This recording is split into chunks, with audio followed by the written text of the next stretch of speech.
نسنبت 24 جنبوت زيت دالو على توزين حزلكم متيلخو بقدامنت أرئيس زينا أمريكا أب منغو أسمران واشنطن حدش معرف كم زيت تجمره أفليتا مكل خال إثيوبيا بزعبات صمدو مغلصي كم زهبه أفليتو منقد أير بادر كابنا بن أسمران قداوي براتات جميرو زي خبركم تخاتلتي زن كالن حزلكم متيلخو كساب موداتام سايكت صنو اندحتتكو أبزا چانال دما ناي وترو تخاتلتي ختكونو سابسكرايب مغوار سدرانا نختكونو بخبري يحدمكم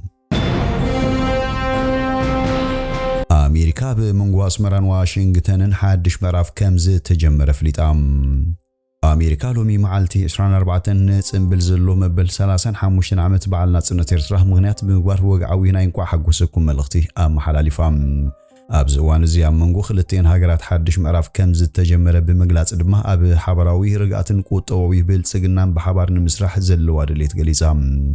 وانا صحف قدات وصا أمريكا ماركو روبيو بسم منغست أمريكا أب زوصو مغلصي نمنغست نزبن إرتران مبل 35 عامت صنبل ناصنتكم انقوا حقوسكم يلوم أسعبون أبزي زمدنا أمريكان إرتران هداغما يستجمرلو حدش معرف أمنغو خلتيوم منغستات زلو متأسار نمعماغون أب حبراوي بلصغنان رقاتن بحبار نمسرحن بهانقوتا اصب خبل غليصوم أب أمريكا أب زت تخيل صنبل معلتنا صنت إرترا بزحات أمباسادراتن ديبلوماسيኛታትን ዝተረኸቡ ኮይኖም ካብ ሚኒስትር ጉዳያት ወፃኢ ኣሜሪካ ዴስክ ቀርን አፍሪካ ዝመጸ ሎህ ፕሬዝዳንት ዶናልድ ትራምፕ ናብ ፕሬዝዳንት ኢሳያስ አፈወርቂ ዝለኣኹ መልእኽቲ ኣቕሪቦም ህዝቢ ኣሜሪካ ኣብቲ ህዝቢ ኤርትራ ዘብዕሎ ዘሎ መዓልቲ ናጽነት ምስ ትራምፕ ሓቢሩ መልእኽቲ ከም ዘመሓላልፈሉ ድሕሪ ምግላጽ ነዚ ዘይሕለል መንፈስን ተጻውርነትን ህዝቢ ኤርትራ ከምኡን ንሉላውነት ሃገር ኤርትራ ዘለኩም ተወፋይነት ኣድንቕን ይኽብርን ኢሉም ቀጽሉ ኣብዝ ሓለፈ ዓመት ኣብዝ ጽሓፍ ኩልካ ደብዳቤ ካብዝ ተገልጸ ስምዒት ምብጋስ ከምኡነቲ ዝሓለፈ ናይ ወጥሪ ምዕራፍ ሕጂን ድሕሪት ተሪፉ ስለዘሎ ናብ ድሕሪት ከየተመለስና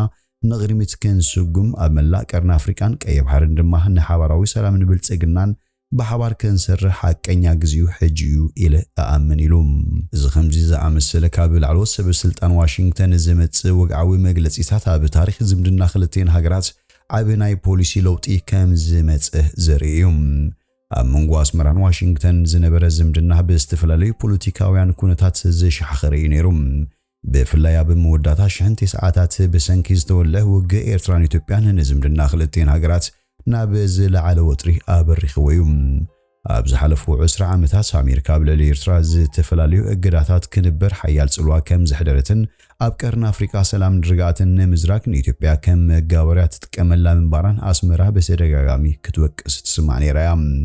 ይኹን እምበር ኣብ ዝቐረበ እዋን ጂኦፖለቲካዊ ኩነታት ቀይ ባሕርን ቀርኒ ኣፍሪካን ብቁልጡፍ ብምልዋጡ ከምኡን ኣሜሪካ ኣብቲ ከባቢ ጽንሐ ስትራቴጂካዊ ረብሓታትን ምሕላው بزهابتو حدش تغرتت الزيتن حين وطر معرف ندحريت تغديفلوم ابز غرب اوانا باسمر ابز ركبين باس امريكا معلتنا صنت امريكا مخنيات مغوار ابز تدالو صنبل منستر غدايات وصاي ኤርትራ ዑስማን ሳልሕ ፍሉጋሻ ኮይኑ ብምርካብ ምስ ሓለፍቲን አይቲ ኤምባሲ ኮይኑ ተወርታ ኸወርስ ተራዩ እዘን ሃገራት ካብ ዝጽንሖ ዘይቁርዑ ዝምድና ወጽን ናብ ርክብ ገጽ ንገጽ ምስ ጋርን ሓደሩይ ምዕባለዩ از بريزيدنت ترامب منستر ماركو روبيو زم حلالفو ملختي زمدنان بغبري يسغوم كمزلو زرغاغصيوم از خمزيلون كله منغستي اسلامويت ريبوبليك ايران معلتنا صنت ኤርትራ مخنيات مبوار نهزبن منغستن ኤርትራ ናይ ዮሐና ملختي ام حلالفام ابت اب اكس زفرو صحف اب كله عودታት زلو ክልታው ዝምድናታት محيال ናይ ክልቴን ሃገራት ሓበራዊ አጀንዳ ይኽብል ገሊጹ مكل خال إثيوبيا بزعبا صمدو مغلصي كم زهاب فليطو سراويت مكل خال إثيوبيا صمدو زبحال منقسقاس نلولاونت إثيوبيا سغات انت فطيرو كوسدو بزعبا زخل سغومتيني دبلوماساوي محبرسب كم زفلت حبيروم ابت سراويت دايركتور وصا زمدناتاتن وتادراوي متحبارن ميجر جنرال تشومه ገመቹ نزم منقسقاسنا بايتا كنوردو إنايلو منقسقاس نزكايدو አካላቱን አጠንቂቁም اس دايركتور نزي زفلته ب20 كلتن جنبوت 2026 مساغراو تلفزيون ابز كايدو قالم حتتيوم اتي 21 دقائق شفنه قالم حتت مولو تحسو افتي صمدو زبلو منقسقاس زتكوريوم እዚ ቃለ ምሕትት ናይዚ ሜጀር ጀነራል ዝተመሓላለፈ ዝተፈላልዩ ተቃወምቲ ኢትዮጵያ ካብ ሱዳንን ኤርትራን ምስ ዝመጹ ውልቀ ሰባት ኣብ ፖርት ሱዳን ዝገብሩ ኣኼባ ዘርኢ ቪድዮ ድሕሪ ምልቃኡ መዓልታት ጸኒሑ እዩ። እቲ ቪድዮ ህድሞና ቲቪ ኣብ ዝተባለ ምስ መንግስቲ ኤርትራ ምትእሳር ከም ዘለዎ ዝግለጽ ናይ ዩቲዩብ ቻናል እዩ ተጻዒኑ። ማሕበራዊ ነጠፍቲ ኤርትራን ትግራይን ርክብ ህዝቢ ምስ ህዝቢ ክገብሩ ክረኣዩ ጽንሑ ኮይኖም እዚ ጽምዶ ዝብል ቃል ምስኡ ተኣሳሲሩ በተደጋጋሚ ክስማዕ ጸኒሑ እዩ። እዚ ምንቅስቃስ ብደረጃ ሕወሓትን ኤርትራን ዘሎ ዘይጉህድ ርክብ ዝገልጽ እዩ ብምባል ይገልጽ እኳ እንተኾነ ብክልቲኦም ወገናት ብግልጽ ዝተዋሃበ መግለጺ ግን የለን። ሜጀር ጀነራል ተሾመ ኣብ ቃለ ምሕትቱ ካብዚ ቀረባ ግዜያት ሒዙ ጽምዶ ዝብል ምንቅስቃስ ይካየድ ከም ዘሎ ብምጥቃስ ጸረ ልኡላውነት ክብል ጸሪሕዎ እዩ። ቀጺሉ ክሳዶም ብኣርዑት ፈርዖን ክጸምዱ ዝደልዩ ኢትዮጵያውያን ኣብዚ ከባቢ ዘለዎ ጉጅለታትን ዝፈጥሮ ምንቅስቃስ ምዃኑ ገሊጹ ሰራዊት ምክልኻል ብናቱ መንገዲ ኣብ ኢትዮጵያ ንዝርከቡ ማሕበረሰብ ዲፕሎማሲ ብዛዕባ እዚ ጉዳይ ግቡእ ርድኢት ክህብዎም ዓቢ ስራሕ ከም ዝተዓመ ፍሊጡ እቶም ኣታሺታት ግንዛበ ክህሎም ዝተደለዩሉ ምኽንያት እቲ ሜጀር ጀነራል ከብርህን ከሎም በፈለማና ኣምባሳደራቶም ቀረባ ስለ ዝኾኑን ኣብ ባይታ ክነወርዶ ኢና ንዝብሉ ድማ ብዛዕባ ክወስዶም ዝኽእሉ ስጉምታት ንምፍላጥን ምዃኑ ተዛሪቡ ምዝ ሓሳብ ዝተኣሳሰር ጉዳይ ጽባሕ ንጎ ዓብ ስጉምቲ ዘውስድ ኩነታት እንተተላዒሉ ናይ ማን ፍቃድ ምሕታት እኳ እንተዘይኣድለየ ፈተናውን ምሳና ዝሰርሑ ሰባት ናይ ወፃእ ሰባት ነዚ ሓሳብ ካብ ዝግንዘቡ ምግባር ግቡእ ስለ ዝኾነ ክብሉን ኣብሪሁም ሜጀር ጀነራል ተሾመ ሚኒስትር ወፃኢ ጉዳያትን ኣብዚ ጉዳይ ተመሳሳሊ ስራሕ ከም ዝዓመሙ እምነት ከም ዘለዎ ወሲኹ ገሊጹ እዚ ምንቅስቃስ ንሰላምን ድሕነትን ኢትዮጵያ ኣስጋኣ ተገይሩ ከም ዘይውሰድ ዝተዛረበት ዳይሬክተር ነቲ ሓሳብ ንምትግባር ዝውሰድ ስጉምቲ ብዝምልከት ግን ኣጠንቂቑ ኣብ ዝሓለፈ ሚያዝያ በጀነራል ዓብደልፈታሕ አልቡርሃን ዝምራሕ ሰራዊት ሱዳን ካብ ኢትዮጵያ ዝተበገሰ ናይ ሕብራት ዓረብ ድሮናት ኣብ ግዝኣቱ መጥቃዕቲ ከም ዝፈጸማ ብምግላጽ ከሲሱ ነይሩ። ነዚ ክስ መሰረት ዘይብሉ ብባል ዝመለሰ መንግስቲ ኢትዮጵያ ሱዳን ዝተፈላልዩ ጸረ ኢትዮጵያ ኃይልታት ማእከል ኮይና ተገልግል ምህላዋ ወቂሱ። መንገዲ ኣየር ባድር ካብን ናብን ኣስመራ ንግዳዊ በረራታት ጀሚሩ። መንገዲ ኣየር ባድር ሓድሽ ስሩዕ ንግዳዊ በረራታት ካብን ናብን ኣስመራ ከም ዝጀመረ በሲሩ። እዚ ምጅማር በረራ እዚ እቲ መንገዲ ኣየር መስመራቱ ኣብ ዘስፋሕሉ ዘሎ እዋን ዝመጽእ ዘሎ ኮይኑ ኣብ ቀረባ እዋን ናብ ኢስታንቡል ካይሮን ሓድሽ መስመራት ከፊት እዩ። ኣብ ኣህጉራዊ መዕርፎ ነፈርቲ ኣስመራ ብዝተኻየደ ናይ ምብሳር ስነ ስርዓት ሳልኦት ሰበስልጣን ክልቲአን ሃገራትን መራሕቲ ትካልን ተረኺቦም ነይሮም እዮም።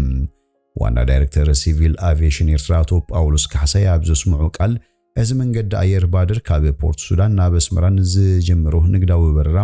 ናብ ሃገራት ኣፍሪቃን ማእከላይ ምብራቕን ንዝጓዓዙ ገያሾ ሰፊሕን ተወሳኺን ምርጫታት ዝፈጥር ምዃኑ ገሊጹ። ኣምባሳደር ሪፖብሊክ ሱዳን ኣብ ኤርትራ ዑሶም ኣሕመድ፣ ዋና ዳይሬክተር ሲቪል አቪዬሽን ሱዳን አቡበከር አልሲዲቅን ዋና ጸሓፊ ፋይናንስ መንገዲ ኣየር ባድር ታሪቅ ኣሕመድን ብወገኖም ኣብ ዝመሓላልፎ መልእኽቲ እዚ በረራ እዚ ንግዳዊ ረብሓታት ካብ ምምጻእ ሓሊፉ ኣብ መንጎ ህዝብታት ሱዳን ኤርትራን ዘሎ ሕውነታውን ምሕዝነታውን ዝምድናታትን ምዕባይን ምሕያልን ዕዙዝ ኣበርክቶ ከም ዘለዎ ኣስሚሩሉ።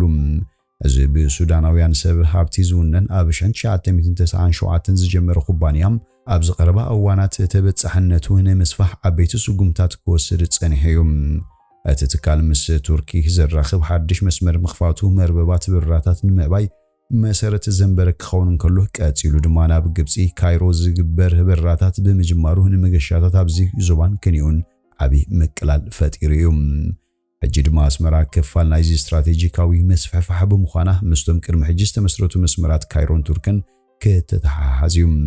እቲ መንገዲ ኣየር ናብ ፌስቡክ ገጹ ኣብ ዘስፈሮ ጽሑፍ ምስ ኣስመራ ዝተኣሳሰር መስመር ብምኽፋቶም ኩርዓት ከም ዝስምዖም ድሕሪ ምግላጽ እዚ መስመር እዚ ንርክብ ክልቲአን ሃገራት ዘደንፍዕ ጥራይ ዘይኮነስ ናብ ካልእ ዓለማውን ማዕጾታት ዘርሑ ምዃኑ ይግለጽ። እዚ መንገዲ ኣየር ንኣስመራ ምስ ኢስታንቡል፣ ካይሮ፣ ጁባ፣ እንተበ፣ አዲስ አበባ፣ ጅዳን ሪያድን ዝኣመሰሉ ብዙሓት ኣህጉራውያን ማዕርፎታት ብቐጥታ ከራኽባ ምዃኑ ሓቢሩሎም። እዚ በረራታት እዚ እቲ ድሩት ኣህጉራዊ በረራታት ከም ዘለዋ ንእትግለጽ ኤርትራ ዓብ ፍታሕ ክኸውን ትጽዊት ይግበር። መንገዲ ኣየር ኢትዮጵያ ካብ መስከረም 2024 ጀሚሩ በረራቱ ናብ ኣስመራ ድሕሪ ምቁራጽ ገያሾ ብሰንኪ ቀጥታዊ በረራታት ዘይምህላው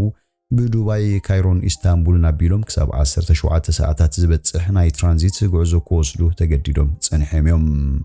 ኣብ ዝሓለፈ ሳምንታት ኬንያዊ ኩባንያ ኣስትራል ኣቪዬሽን ናይ ጽዕነት በረራታት ካብ ናብ ኣስመራ ክጅምረን ከሎ መንገዲ ኣየር ኢትሓድ እውን ካብ ሕዳር 2026 ጀሚሩ ናብ ኣስመራ 4 ግዜ ሰሙናዊ በረራታት ንምጅማር ስትራቴጂካዊ ውጥን ከም ዝሓንጽጽ ምፍላጡ ይዝከር። መንገዲ ኣየር ባድር ቀንዲ መደበሩ ኣህጉራዊ መዕርፎ ነፈርቲ ካርቱም እኳ እንተኾነ ድሕሪ ምጅማር ውግእ ሓድሕድ ሱዳን ግን ካብ ፖርቱ ሱዳን እናነቐለ እዩ በረራቱ ዘካይድ ዘሎ። ዝኽብርኩም ተኸታተልቲ ሎሚ ዝበልናዮም መሰናድኡና ኣብዚ ወዲና ኣለና። ምሳና ብምጽናሕኩም ብልቢ ነመስግን በብዘለኹም ሰላም ትመነና።